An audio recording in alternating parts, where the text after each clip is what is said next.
Welcome to this week's edition of the Android Developer Office Hours, coming to you from the top of the Android Developer Building in Mountain View, California, from Andy Rubin's old office.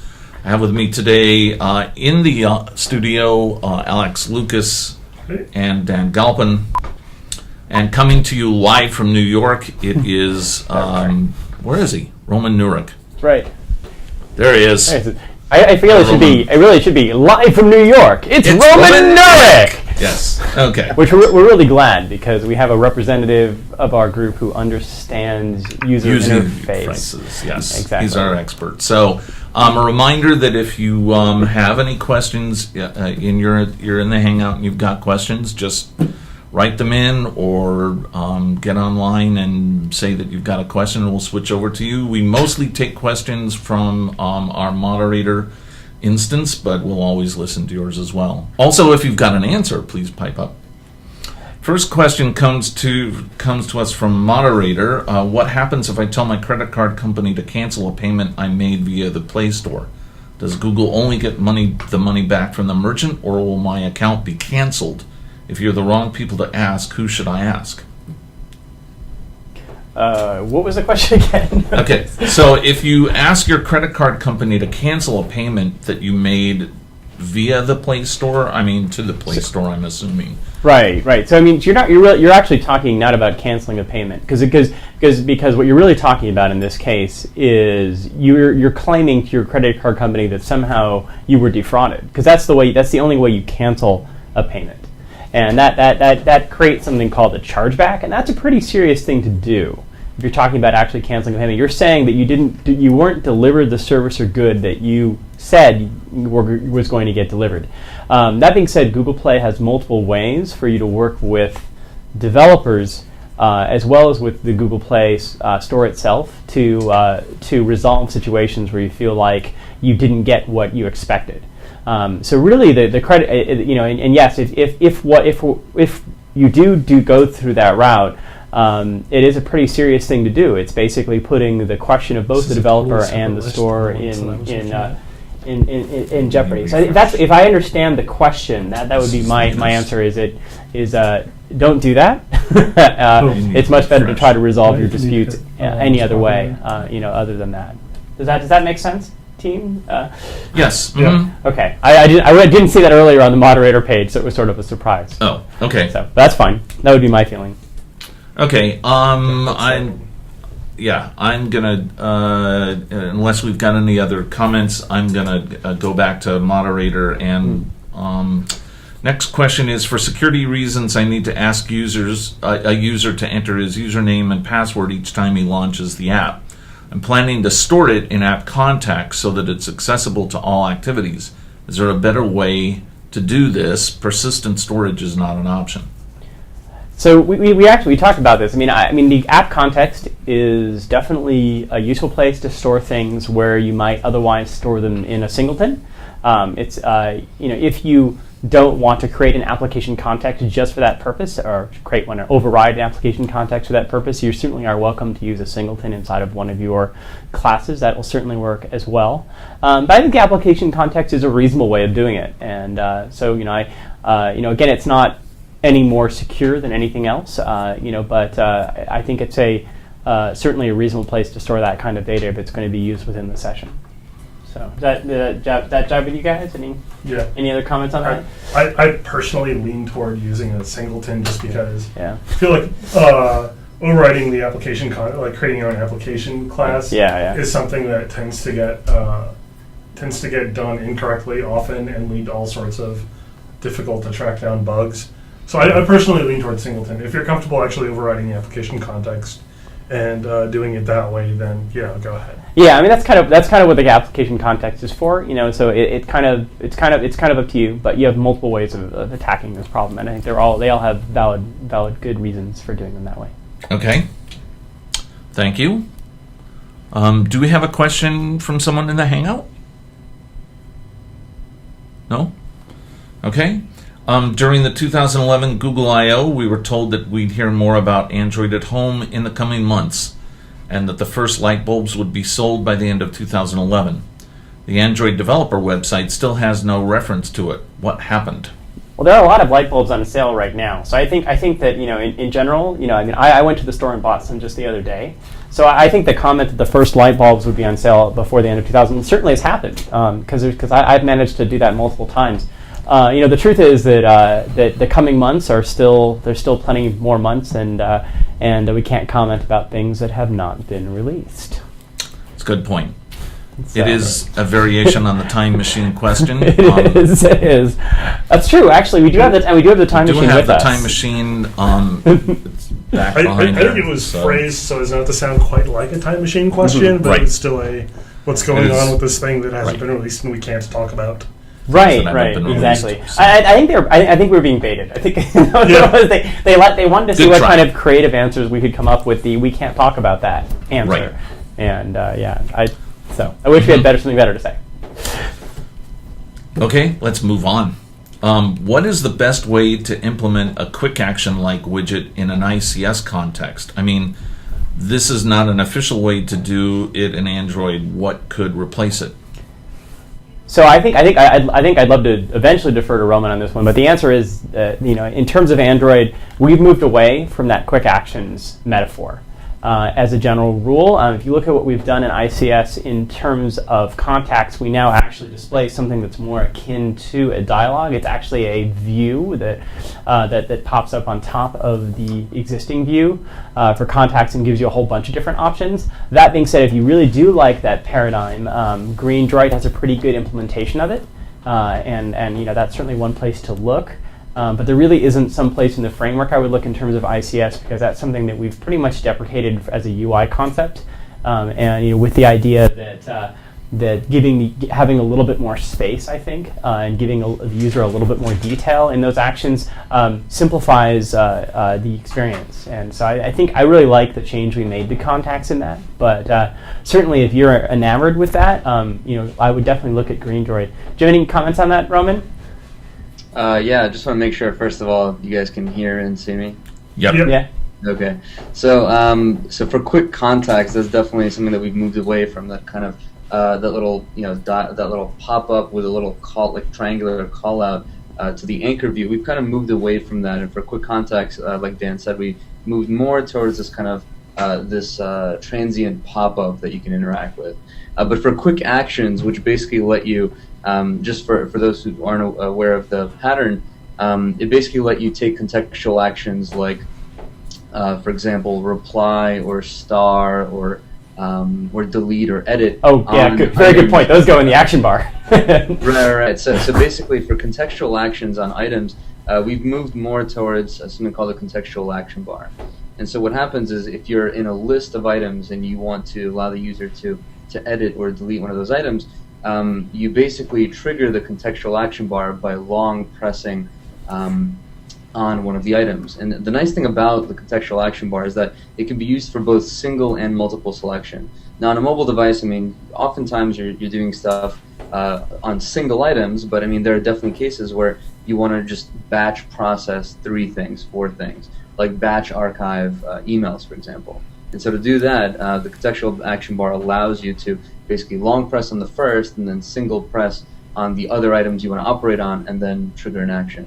No. So that's one of the reasons why we've moved away from quick actions. But if you do want to use quick actions, if you want to use kind of this anchored pop-up, you can use something like a pop-up window. But it's really like Dan and I have said, it's something that we've been moving away from. So Roman, I had a question for you on this one. What do we think about the sort of Gmail pattern of having a checkbox to switch into quick actions versus just the long press? Do we prefer one or the other? What's our current stance on that? Yeah, I think that what we want to train users to understand that long press means selection. Mm-hmm. And so having a checkbox there, and this is actually something that came up in a Friday review, there are some apps that use checkboxes for different things. Like, for example, task lists. They use checkboxes to indicate that something is completed, right? So we don't want to drive the point that checkboxes mean selection. We actually want to use the activated state as well as kind of long press to indicate and to trigger selection. Another thing about Gmail, I think that one of the reasons they use checkboxes is that it's really kind of a legacy item from the desktop era. Well, not the desktop era, but from the Gmail desktop app, the web app. Since users are so familiar with checkboxes in Gmail on gmail.com, it kind of makes a lot of sense in that case, but I don't think it's something that generally applies. Right. That's a good point. Yeah, that's great. I just kind of wanted to clear, because I think a lot of people look at that application and say, well, this is how you implement quick actions, and I think that, I think as a general rule, that's sort of how not to implement quick actions. I think if we were building Gmail from scratch with no web app, this is just my opinion. If we were building it from scratch and we had started from the ICS version of Gmail and not had kind of legacy support for Brilliant and Gingerbread and everything like that, we probably would not have checkboxes. Right. Okay. We've actually got another question from the Hangout from Elizabeth. If you want to cross over to her. Yeah. Hi. I had a couple of things that I wanted to talk about. Actually, the first one is grid layout. I'm having some trouble understanding it. I posted a question to Stack Overflow and got a quick answer. Basically, trying to make like a weighted layout. And so I've got 4 items. I divided the grid into 9 rows and 9 columns. And then my first item is at 1-1, my next item is at 1-5. But I'm finding that row 0 isn't there. There's no margins when I actually display it. There's no row 0 in the middle row. Well, it's a lot larger. It's not behaving as I expect. So I'm wondering if you have some more examples or documentation, and why, if I'm using explicit notation about spanning rows and columns, it's not really doing anything. I tried to throw a space in there in row 0, and that had no effect at all. So how does space work, and are there some more examples of grid layout? So I think that the grid layout is one of those things I liken to. I kind of look at it almost like I do Perl, in the sense that it's something well, actually it's kind of the opposite of Perl. It's something that I think it's best to have machines write and not people write. It's pretty complicated. It's tricky to get all of its nuances right. It's incredibly powerful. But even internally, it's one of those things where when we're hand crafting layouts, we usually avoid using it, and obviously it's one of those things that just begs to have a tool to really work with well. I think that's kind of been our own internal look at it, is that it's this incredibly powerful system that if you use machines to build stuff, it actually makes a lot of sense. But I think it's tricky to handcraft them, and that's probably part of the reason why you're not seeing a lot of stuff from us. I'm hoping at some point in the future, someone will write a tool to do that. But that's I think that's kind of the issue with it. It's kind of a future thinking kind of layout. I don't know if anyone has any specific comments on her question. Roman? Yeah, I could add a couple of things there. So. So using the space, that was actually one thing I was going to mention, is if you're not using the space, then any row or column that has no items in it is not going to take up any space. Mm-hmm. So using a space. Well, I put a space in and I had it span all 9 columns, but it didn't change the appearance at all. So and also, I'm using the version 7, the backward compatible, because I'm trying to bridge Android 2 and Android 4. Mm-hmm. Yeah, so one thing you should make sure is that the spaces have like a fixed height or a minimum height. If they're wrapped content, then it'll not take up any space. But it is something that can be a little tricky. Like Dan said, it's best to leave to a tool. The last thing I want to mention, the first part of your question was around layout or weights. One of the caveats to using grid layout is that it's not currently the best thing to use if you want to have like kind of a percentage-based layout, and one of the points in the documentation is that you can definitely combine grid layout and linear layout. So linear layout is really good for applying weights and kind of using percentages. Grid layout, not so much. So feel free to combine the two. Don't feel like you have to constrain yourself 100% to grid layout. Yeah, that's actually the comment that I got from the team was that don't expect weights to really work within grid layout. Well, no, that's clear from the documentation, and this particular layout only has 4 items, so I probably will use weighted linear layouts with nesting because performance with 4 objects on the screen is not going to be an issue. No, not at all. Right. I wanted to practice with it. I wanted to try it. I have Proto, an Adobe tool on my tablet, and it does layouts in exactly this fashion. But when I tried to put it into practice and span some rows and columns, and I didn't find it was working as I would expect. Well, I think so. Additional documentation, additional examples would really be valuable. Right. Are you using it for? Can you describe quickly the specific problem that you're trying to solve with it? Do you have one, or? Yeah, so I have 4 buttons, and I want them centered on the screen. They're equal size, and I don't want them top left. I want them to show up in the middle. Yeah, usually the way I solve that problem is by using weighted layouts and linear layouts, and I put empty but views that's in. my point. I want to learn grid. Yeah, exactly. Use the grid. I want to figure Understood. out how it works, and it's not working as I expect. Yeah, okay, absolutely, and I think that's awesome. You're working with it. I mean, I think from our perspective, by putting it into the V7 support library, we're really committed to it. We want people to start being able to use it. I think it's just a question of getting to the point where again we have the tools and documentation to really support it. But I can't quite find the tags, right? Some of the tags are prefixed grid, some of them are prefixed Android. I'm getting a little lost in it, and if there were additional pointers or sites that I should check. Yeah, I think there'll be more to come. I mean, I think that's from my perspective. Once we've gone and put it in the support library, I think that it's our intention to support it. So I'm hoping that you'll see more. I wish we had more right now. Okay, cool. There was one more thing I wanted to talk about. Please go ahead. Yeah, we will note that. I think everybody agrees that we need to have more written up about grid layout. We definitely support it, and it's hard for people to use, so we'll have to look at it some more. Go ahead. I have a second problem I wanted to ask some advice about. I've got, like I said, I'm bridging Android 2 and Android 4. A lot of the Android 2 devices are, normal size screens and smaller density. So I've got a text view, and I'm setting it up to ellipse size. Now I want to let the user be able to maybe touch it if the text is truncated, and somehow or other view the full content in the smaller screen sizes where the text view is getting truncated. Do you have a good strategy for that, like handling ellipse-sized text and then being able to display the full content in some way or another? Is there a good pattern for that, Roman, in terms of something that we've exposed, that we've talked about? Not that I'm aware of. The only, and this is kind of a stretch, but the only thing that I have seen that's even relevant to this, I think, is in terms of interaction. If you have a text view that, let's say, is 3 lines, right, 3 lines of text, and you only see 2 lines of text. If you mark the text view as text is selectable, if you give it that attribute, and now this is obviously going to make text selectable, so you'll have a contextual action bar to copy and paste. If you do that, if you have that attribute, not only is the text selectable, but the text is also scrollable. Yeah.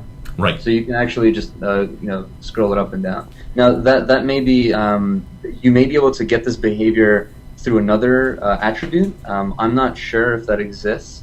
I know that obviously you can put a text view and a scroll view and that works, but I'm not actually sure if you can do that without using text as selectable. But if anything, the interaction that you'd probably be going for is upon touching, you kind of enable scroll. But I don't think we have any cases even in like the Google Play client, which does a lot of marquee scrolling or ellipsizing. I don't think we have many cases where we allow that. Yeah, there's a few times where I've really wanted that. So that's why I was curious if what our current view on that as a pattern was concerned. I mean, if it's really, really important, you could always allow the user to click on it and pop something up too. That would be the other acceptable pattern, as long as you make it clear that it's a click target. That might also be reasonable. But I think getting it to scroll would be the best of the worlds, and I like the idea of making it selectable in general. Okay. Any other comments? Any I other? love the tiara. Yeah. Yeah, thanks for your help. The tiara makes me smile, so I'm with you. Good. I would like to see more people in our hangouts doing interesting things like that. Right. So, That's Good. awesome. Thank you very much for your questions. I'll talk to you again. Yep. Next question coming up off of moderator is I'm currently learning Android via the new bostons.com collection of 200 videos. I'm on video 120 and it's been great. That's pretty good. Wow. Anyone know of any other video tutorials or a must-read book for a beginner? I'm working on an app for my final project at school. I don't know of any videos specifically. I know that I have in the past learned other technologies off of lynda.com, and they always had some really pro like developer videos. In terms of books, let's see.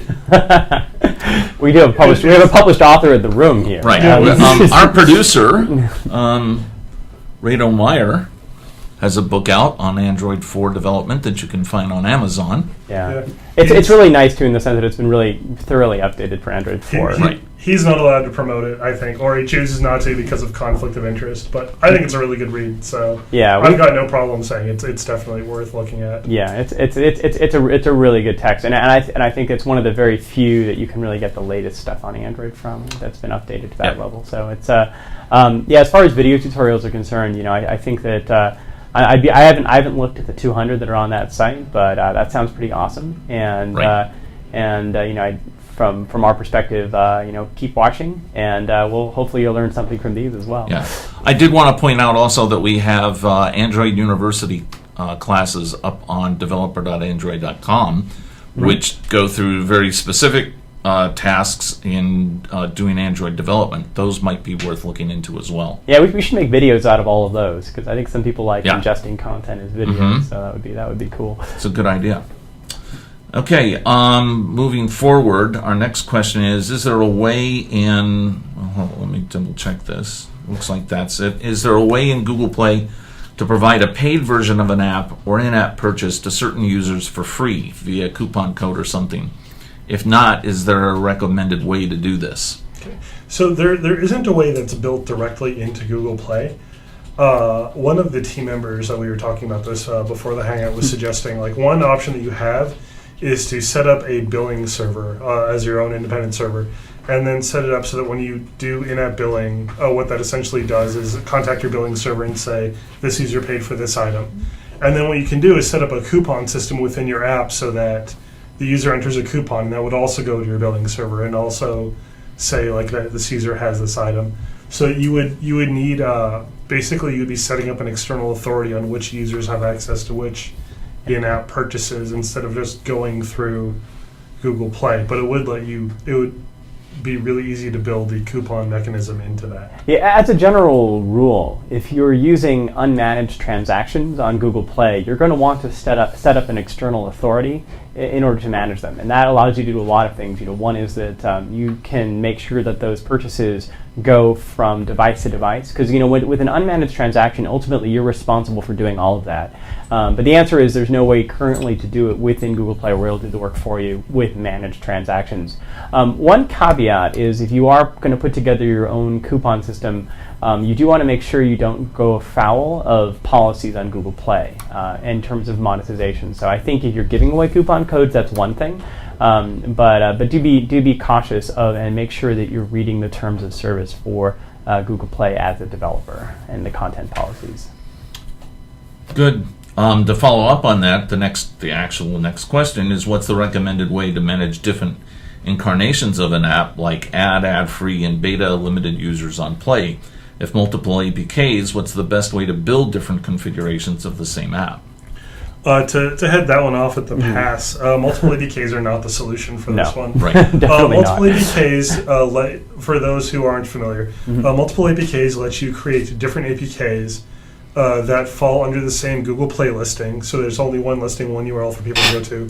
And behind the scenes, Google Play will sort of pick the APK that is appropriate for your device. But it's limited in the way it lets you divide those up. So basically, you can only use the multiple APK feature if each APK is different from one another in at least one of GL textures, screen size, or a minimum SDK version supported. Since none of those involve in-app billing, it's not something that would work for you. Yeah, as a general, I mean, what's great about multiple APK is that if you want to, you've got a version of your app that you've built and it's really awesome and it works on Donut, and you just decide today that you're not seeing enough Donut users that it makes sense to continue testing on Donut, you can fork your app, you can keep that version available to those Donut users, and you can start targeting Ice Cream Sandwich. And that's really awesome. I think that's its best use, honestly. You still want to make your app available. You still care about those users, but you don't care about them enough to continue developing an app for them. In terms of how to deal with a title that has multiple incarnations. I mean, I think that for the most part, it's great if you can have one title that can use in-app billing to change between ad-supported or ad-free. That being said, having a premium version of the title is also cool. You can do a lot because you can actually use any two applications that are signed with the same signature and conceived together can actually share information. And so you can make sure that if the user does buy the premium version of the app, if you do have two listings, that it actually upgrades very seamlessly. They both can share the same data, whether that's through a content provider or whether that's actually through just literally using shared resources within the app. One way or another, you can make that happen really, really well for the user and in a very seamless way. So that would be the way I would go. You could even go so far as you buy the paid version of the app, it triggers something that actually makes a change in the other version of the app. You've got all sorts of options there. But the best thing to do would be to make sure that whatever content they created or preferences they had in the free version just were carried over to the paid version, and that's pretty straightforward to do. So that would be my guidance there. The advantage of having both versions is, of course, if your app is really, really popular, you might end up getting into top paid or top new paid. That would be the reason to have it. The reason not to have it is obviously you have a lot fewer downloads if you're dividing them across multiple listings. So it can work for you or against you. And there's certainly apps where it's worked for them, and I would say there's certainly apps in which it's worked against them. Okay. Thank you very much for your comment, Dan. Sure. Let's see. The next one I want to go to here is to move away from the market for a second. Is there a way to specify? Is there a way to specify an OR attribute in a resource folder name? That is, I want to use the same layout files for both layout large and layout SW600DP without having to manually keep all the files in the two folders in sync. No, and however, I'm glad that the answer is no, because that would be a maintenance nightmare if you think about it. The workaround is that for your particular situation, like a workaround is to put a values.xml file in, like across each of these different things. So like a values.xml, or like in the what's the folder? Is values. Res values. Res/values-large and res/values-SW600, and in there specify the file names for the pictures that you want to be loaded, and then just dump all of your pictures for all of your resolutions in the just main drawables folder. Can you guys hear me? Yes. Yep. Go ahead. Okay. Sorry, I just wanted to make one extra comment. There's an Android training article called "Designing for Multiple Screens," and I think in the supporting multiple screen sizes lesson in that class or article, there's a section on layout aliases, and that's exactly what we're referring to here. So that might be a nice kind of snippet. This is nice. This is an Android University class, right, Roman? Yep, Android training. That's right. Okay, Android good. training. Right. Yes, Actually, Roman knows the good answer to that one. I got to run, but it was a pleasure seeing y'all. Oh, hey, no. Thank you, Roman. Thanks for being here. Now you're stuck with just us. Right. Bummer. Okay, We're going to go back to handling marketing and Google Play. Just for a sec. Because it's important to developers, right? Well, we need to. It would be good to get some Google Market Google Play Store people in here. After recently finishing an Android app, I'm faced with a pricing dilemma. Assuming they charge $1.99, what's the best way to market my app in your opinion? The CPC/CPM programs I've tested do not yield anywhere near break even. And he says AdMob, AdWords, and FB. Well, I think that we're not going to try to say that there's one marketing strategy that fits all applications. I think that's the first thing. Obviously, when we talk about how to market, you want to first start off with making sure that you have really good assets in Google Play. You want to make sure that your featured banner is awesome, that looks professional, especially if you're going to be charging for your app, because that just means that there is a little bit of a barrier there. People have to feel very confident that your app is going to rock before they're going to buy it. And so we focus on a great YouTube video, we focus on great marketing assets within the store. So the goal being, of course, that when you're actually driving someone to that page within the Google Play Store, you really want to make sure that you're going to generate the maximum click-through and the maximum number of purchases. And also making sure in the ad that it's really clear that that this is an app that they are going to have to pay for, so you're not getting a lot of false clicks. They know what they're getting into. I think is useful. That being said, you don't really have a lot of control over precisely how your ad is displayed, so that is an issue. The next thing I would say is really make good use of analytics. You want to use the Google Analytics on Google Play that give you access to which campaign generated your clicks, and then you can play with it. Then you can say, I'm going to do a small ad purchase. See, are those converting? Am I seeing any results? And I think that allows you to experiment with things. I think that's what's kind of wonderful about the internet and advertising. We know that for some people, those ads are very, very valuable, and so I think you have to figure out what assets are going to convert, what you need to do in your app to make it convert, to make sure you get really high ratings and get people really excited about it. And then honestly, try different strategies. Make sure that you're, of course, utilizing every free possible method of promotion you can. Is also important. So I don't know, do you have anything to add to that, or? Yeah, a little bit. Good. Well, I mean, for off the top of my head, free methods of promotion. Every Friday we have app and game reviews that you can submit your app to. Good point. We will live on the air play with your application and tell you what we like and don't like about it, like room for improvement and stuff like that. Yeah. And in the past, quite a few apps have gone from being evaluated on the air in this sort of in this thing that we have set up, to being featured on Google Play. So, submit your app and we'll look at it and people will watch us look at it. So, free promotion. And also, hopefully we'll give you some ideas on how to make the app better. I mean, that's and that's I think that's it's pretty cool to get on here with some people like Roman who really know what they're doing, and can be and are very helpful. So that's really exciting. Great. I would real quick just to elaborate on the what Dan was saying about analytics.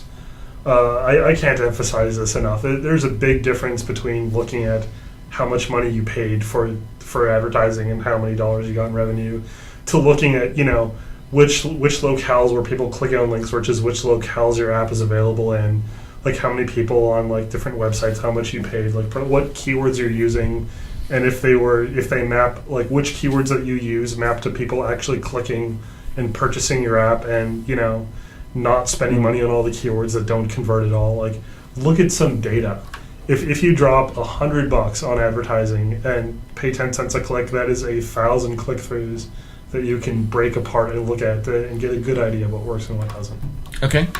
We have a question from Ed Burnett on the stream. He wants to know, do you recommend multi-APK for handling multiple architectures, say ARM versus x86, for example? We do not support multiple APK for that at the moment. I think it's a great feature request, but currently today you can the way things work is you do incorporate every single one of those binaries that you wish to support into your app, and then Android does the correct thing and makes sure that the correct library gets opened based upon the directory that's used to store it.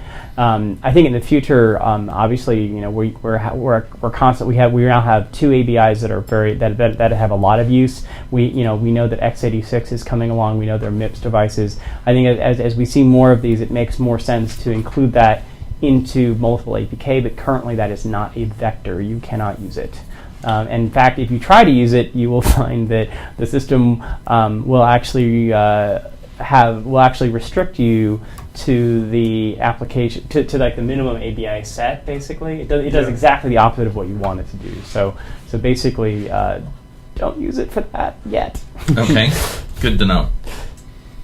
Moving on in Moderator. After uploading an app to Google Play and saving it as a draft, is it possible to allow one or more select people to download it for testing? He wants to do this before hitting publish. No, not through Google Play. What you can do, if it's a situation where, for instance, you want to be testing LVL or net billing, what you do is you upload the APK as a draft to Google Play, and then you distribute that exact same APK to all of your team members through some other vector, like email, or put it on a website on a private server, or just let them ADB it down. But it's not possible to download a draft from Google Play. It's a great feature request, though. Right. Yeah. Okay. Back to some coding. Is there a way to detect an orientation change when an activity's screen orientation is set? In other words, we want our activity to detect when the device is in landscape so we can rotate some images, but we want our activity to stay in portrait. So you can definitely use the accelerometer APIs. I'm trying to think, is there an orientation listener that's independent? I'm trying to remember if there's actually... I don't think we don't actually have any accelerometer gestures supported, so I think you'd be responsible for that. Certainly applications do that. You can also, it's a very good question. I think, I'm not sure what the best practice is to that. So I don't think we have anything that'll say like you're in landscape now, or you're in portrait if your screen is locked. But I mean, it will say. I mean, we do have the one that says like you are tilted 45 degrees to the left or to the right from whatever the native orientation of the device is. Yeah, I mean, so I guess the yes, you can do that. So you could just use that, and that's what developers do use. Is they use that API to decide whether they're going to rotate or do whatever within their application. But yeah, there's no not kind of built-in way to say I'm at this orientation, but you can look at the tilt. So it's pretty close. Yeah. If you're in the Hangout, I'm actually curious what the use case for this is. Like outside of a compass or something, I can't picture like how this is getting used. But if you're not, that's cool too. Okay, thank you. The pre-ICS alert dialog.builder automatically added padding around the custom view. However, in ICS it does not do this. Is there a way to make the padding around the custom alert dialog view consistent both pre and post ICS? The answer, I guess that in general, the answer to this is no. I think that if you look at the Holo UI, there's all sorts of places where spacing has changed, and I think that it's kind of we've radically changed the way Android looks, and hopefully, if you want to really support that, the way to do that is to create a layout that looks really great in ICS, and to make a slightly different layout that looks great in Gingerbread. The other thing you can do, however, if you're just concerned about padding, what I would actually do is go back to the thing we talked about earlier, and you can actually create an attribute, and this is actually how I've solved this particular issue, an attribute that has a value of 0 on Gingerbread and a value that matches what change you want to see on ICS, and then you can just set your padding to that or your spacing to that, and then it will, it'll make that slight change if you don't actually want to create a different layout. But kind of as a general rule in ICS, you're going to want to create different layouts. A lot of things have changed. And example that I always use is the progress bar is now really tiny on ICS, and so you might not want to have it take up as much space. You might want to adjust the layout around it. and it allows you to make much more optimal use of space, but at the same time, more optimal. But at the same time, you also have to, it does mean if you want it to look the best on ICS, you're actually going to want to make sure you're testing it on an ICS and looking at it in those in the emulator. So. Okay, great, thank you. Next question from moderator: what's the best way to handle the Web Chrome client's on-show custom view to allow Flash videos to play in full screen mode? This applies to cases like, and then there's a link to Stack Overflow question about Flash Player crashing when trying to enter full screen mode in Android 4. I do not know the answer to this one off the top of my head. Yeah, that's a good one. I think when I first heard that, it reminded me that we actually that Chrome refers to not just a browser, but it also refers to the thing in the browser that actually displays things like controls for the user. It's a good question. It's also kind of these days, I think that using Flash Player within a web view within your app is definitely pushing the platform in ways that I think are not necessarily desirable. There's a lot of stuff that all has to work right that isn't necessarily designed to all work together in that way. So it's one of those things you definitely approach with caution. If you're going to want a really, really good native experience, it's probably better to use native formats when you can, to avoid layer upon layer of stuff. But that being said, I don't know the answer to this one. So. Okay, thank you. Next question: are there any third-party libraries for synchronizing application data, SQLite databases, with the cloud, or do I need to implement an App Engine backend myself? I don't know of any third-party libraries off the top of my head. In the Common Sys moderate question, it is mentioned that CouchDB is working on one called TouchDB, which is a NoSQL, a document-based database. They're working on adding this to Android. Mm-hmm. If you're looking for specifically SQLite database syncing mechanism, I'm not aware of any. That doesn't mean they don't exist. Android is a popular platform, and we cannot keep track of all the awesome things that people build for it. We try, but there's a lot. So, do you happen to know of any? I'm not going to discourage you from building an App Engine backend. I think that's a perfectly reasonable way to approach the problem. But what you probably want is some tool that allows you to determine, really the diff between what you have on the back end and what you currently have on the device, and does something intelligent. So really, I look at the back end as being very simple. I look at making sure that you actually have sync parity between the two to be the best. If you're sending the least amount of information is usually the challenge, and making sure that those things are up to date is a challenge. It's definitely, I think that's the interesting piece. If you're syncing a small amount of data and you don't really need true sync, then just writing an App Engine backend that dumps what's inside of your app is pretty simple and straightforward. So it really kind of depends on your use case. Yeah. I would add that I'm not really sure what's being asked here. I know that we include a sample application in the SDK called Sample Sync Adapter, which is basically an implementation of a sync adapter for the contacts provider, which is a content provider that's included with the platform. And that gives you some idea of how to do synchronization between data that's on a client device and data that's in the cloud. And it also shows you how to set up a sync adapter, which you definitely would want to try at least if you're going to be doing synchronization. And the reason I say that is because as Dan pointed out, first of all, there's the issue of, well, how do you deal with differences between the device and the cloud?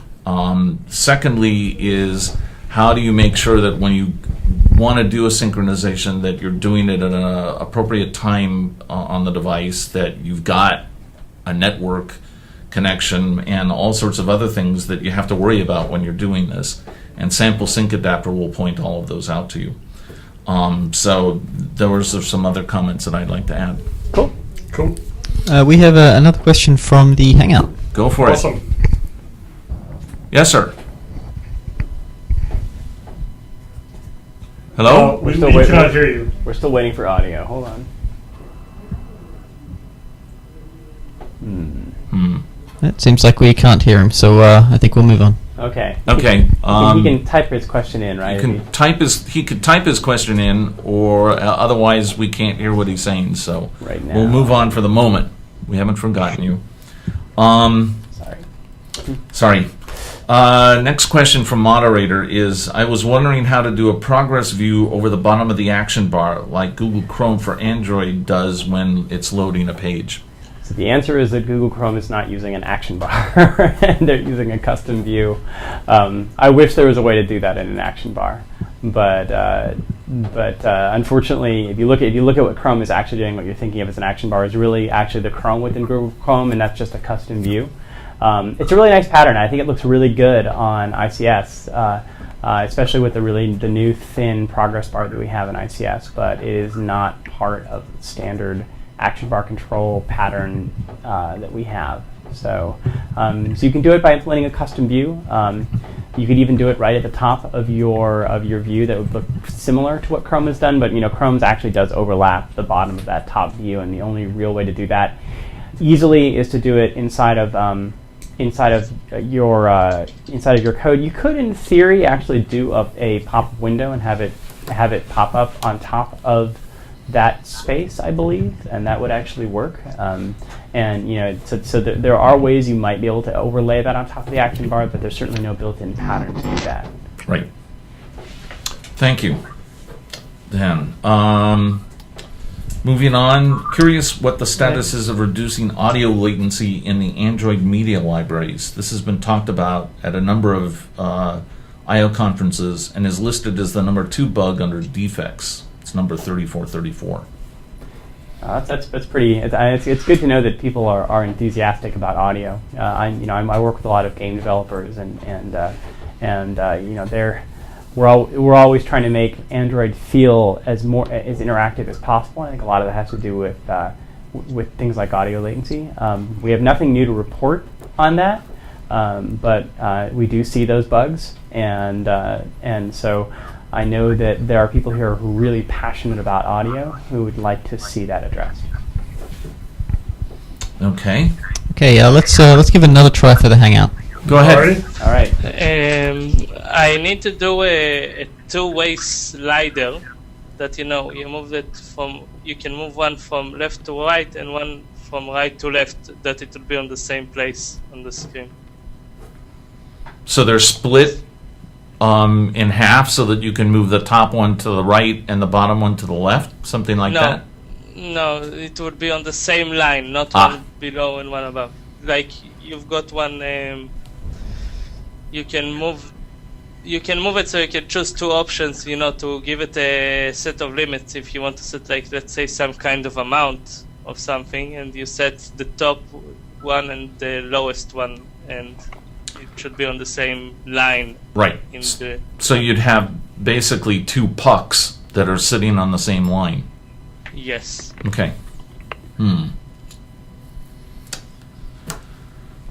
Yeah, that looks like a really good case for a custom control. Right. And it's pretty easy to actually make a widget track the user's movement, and there's lots of really great examples. In terms of, when I say widget, I mean a piece of widget track the user's motion. But it is something that you're either going to have to find some code out there that does, or that you're going to have to do yourself. But I love the idea of a custom control kind of in general. It's really pretty straightforward to set up. You can create properties of your own, even in XML, so you can really easily dump the control into places. But yeah, I think that's pretty much what you're going to be stuck with doing. Are there specific aspects of doing that kind of custom widget that you're interested in, or do you have other ideas in mind for how you might implement this? Well, I just need to do it based on a mission that I got from work to do. So I got a specific implementation they want me to do. Right. Okay. Yeah, definitely take a look at, as you're implementing it, also definitely look at the Android design guidelines, because it'll give you ideas on spacing, and you can really make it feel like it's part of the platform a lot with that. So that's just kind of a general, especially whenever you're doing anything custom, referring to kind of our general grid that we use, I think is really useful. That would be my suggestion. But yeah, it's definitely a good use for a custom control. Okay, thank you. Okay, thank you. Thank you very much. And we have one more question from Andrew, who's also on the Hangout, who wants to follow up on a question he asked in Moderator. Go ahead. Go ahead. Shoot. Yeah. Hi, can you hear me? Yep. Mm-hmm. I asked a few questions in Moderator, including the one about orientation change. Right.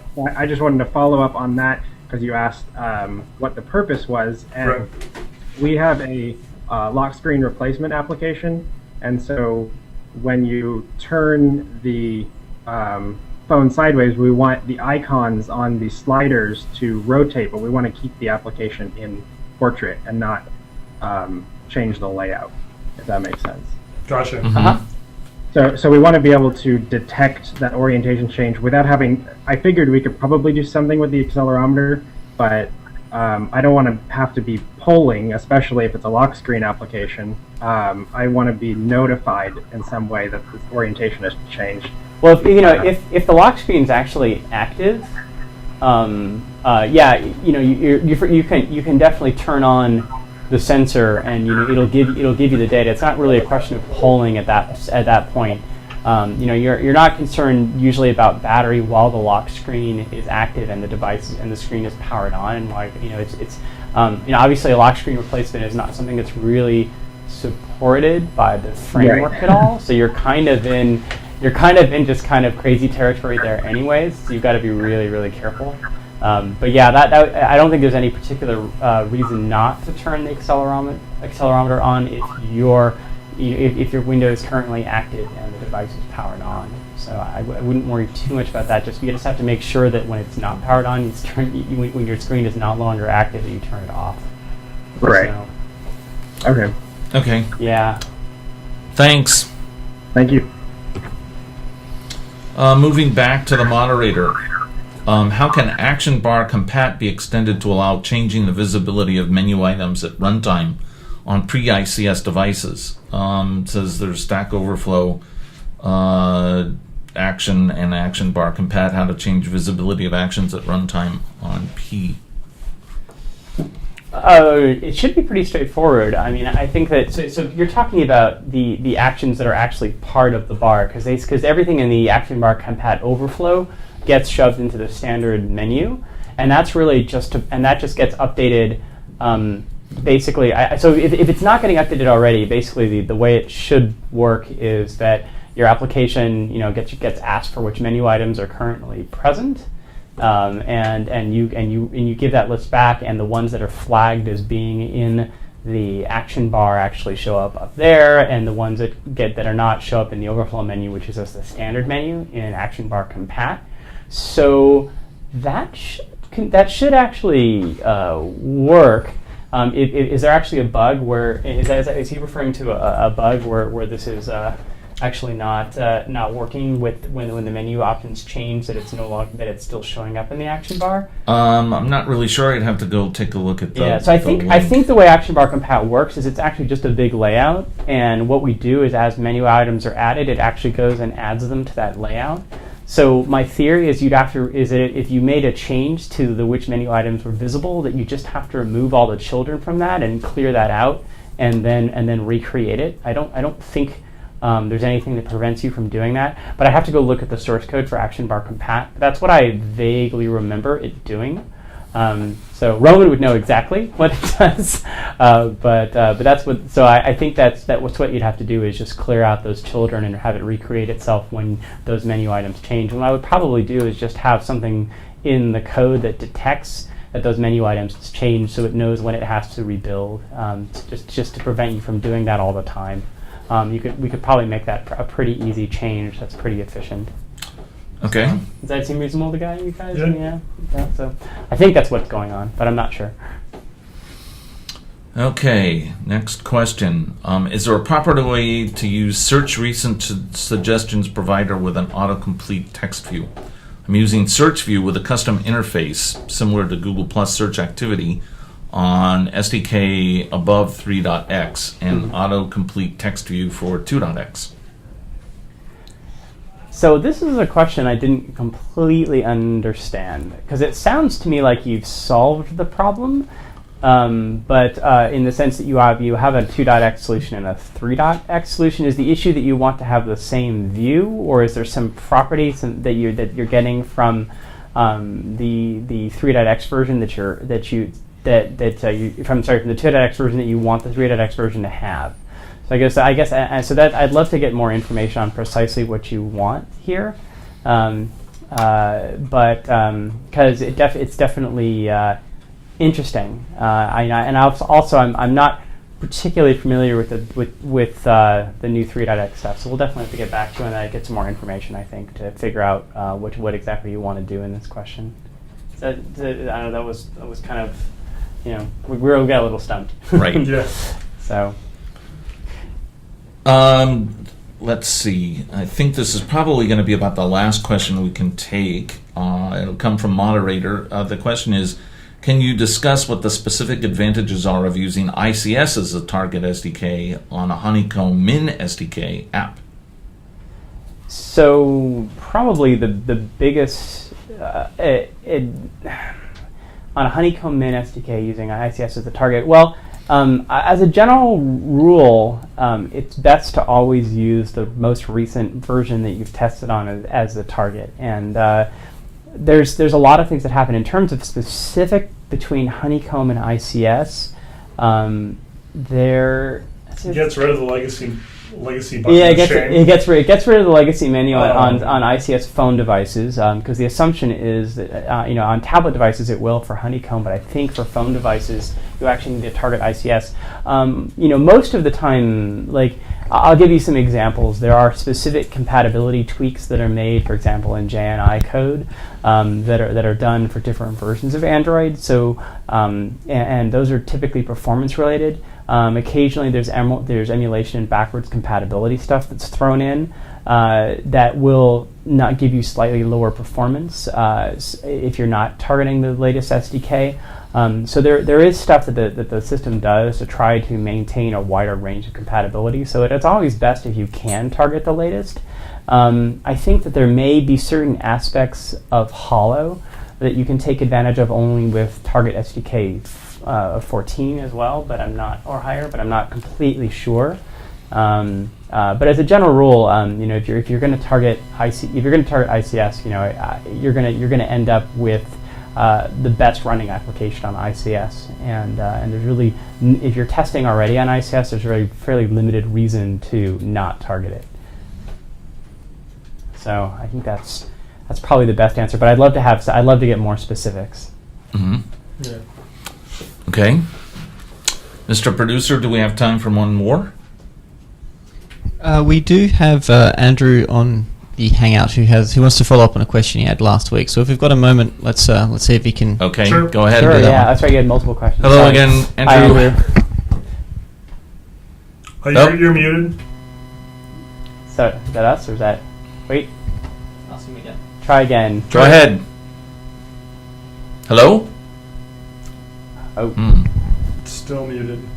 One of us is muted.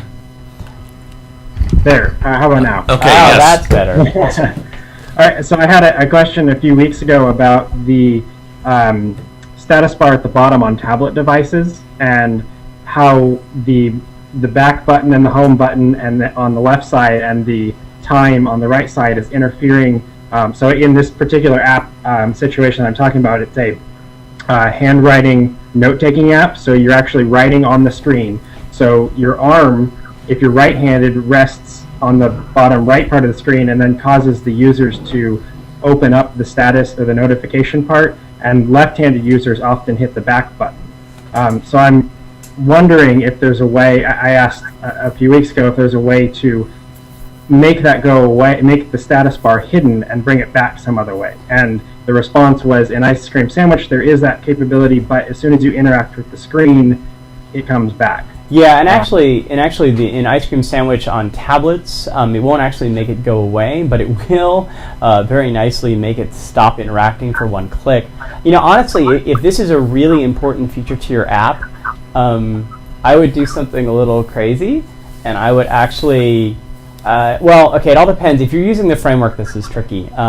You could render your app upside down and force them to, and that's one way of doing it.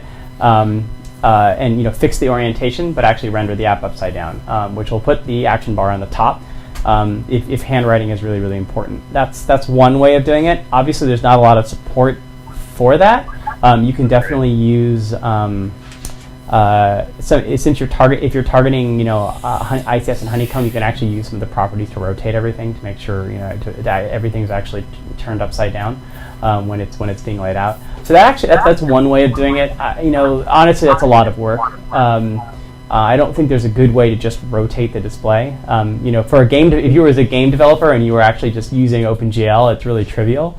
It's a little harder when you're actually writing an app. But if you're doing a custom view for a lot of it, you know, then it might be easy. But that at least gets that on the top. The other option, of course, would be to use portrait mode and put it onto the side. You know, and you know, because obviously your app isn't technically required to render itself matching, and your case is one of those weird random cases in where it might actually make more sense to not actually use the default orientation. You know, obviously not every device in the world can be rotated. Some devices are in HDMI. You know, so you know, this is something that's you know, definitely on the side of hacky. But if it's really required to, you know, to prevent people from touching that bar during handwriting, it might actually make sense for your app. Is there a way to flip an activity to just say, make this activity draw upside down? No, that's the thing is, there's a lot of work involved with this. That's, I mean, you could, you know, there are ways to flip a canvas around, and you could actually basically in OnDraw, when you first get the canvas, you could perform a transform on it that would probably do most of what you wanted it to do. You could certainly play with that, but then your touches are all going to be off. Like it's not. You'd have to make sure you're also transforming all of that. It would be tricky, and it's kind of hacky. But you know, that's the only way I can think of doing it in a compatible way. You know, and you know, that's at least it gets it off out of the user's way. But that is the one issue with having that there. Right. Is it if you are resting your hands on it, you could accidentally touch it. If I could make a suggestion, one of the things that I thought of just for future development is if there could be a way to actually, I know part of the problem with having an app be allowed to tell that to disappear is that then the user on devices that don't have buttons have no way of doing anything anymore. Right. They have to trust that app. But if there would be, I think every device has to have a power button. So just an idea I've had is to allow the app to make the status bar go away and the navigation bar go away, and have the power button, press to the power button, bring it back, or some variation on that. Yeah, I think that you know, I think there are a lot of ways in which this could solve. You could allow the user to lock the bar. You could allow the user to move the bar to the top of the screen themselves. You know, configure the device. You know, I think that those are all things that, you know, have advantages and disadvantages. The power thing, you know, certainly has been discussed, and I would love to see something like that happen. But you know, that's you know, I think that. I think that for the vast majority of applications, the advantage of always having a consistent way to get out of it is more important than the cases in which it doesn't help. And you know, I think the key thing is just to try to make sure we service those cases better and going forward. But yeah, I definitely see both sides to this issue, and they've been, you know, certainly hotly discussed internally. You know, we're not unaware of that. But I think that right now the general feeling is that, you know, giving the users that confidence that they always have the ability to back out and always have the ability to go home and switch apps outweighs the benefit of being able to move it around and the accessibility of that feature as well. So yeah, the best thing I can come up with now is to use the trick that you can lay out your app that in a way that doesn't actually match the screen orientation. But it's not a perfect solution. I agree. Thank you. Thank you again, Andrew. Looks like we've run over for today. We've been having so much fun. So I'd like to thank you all for sending your questions in. I'd like to thank our experts here for joining in and trying to give answers, and to Roman, who's in New York, and to our producer, Rado Meyer. And we will see you again next week. Mm-hmm.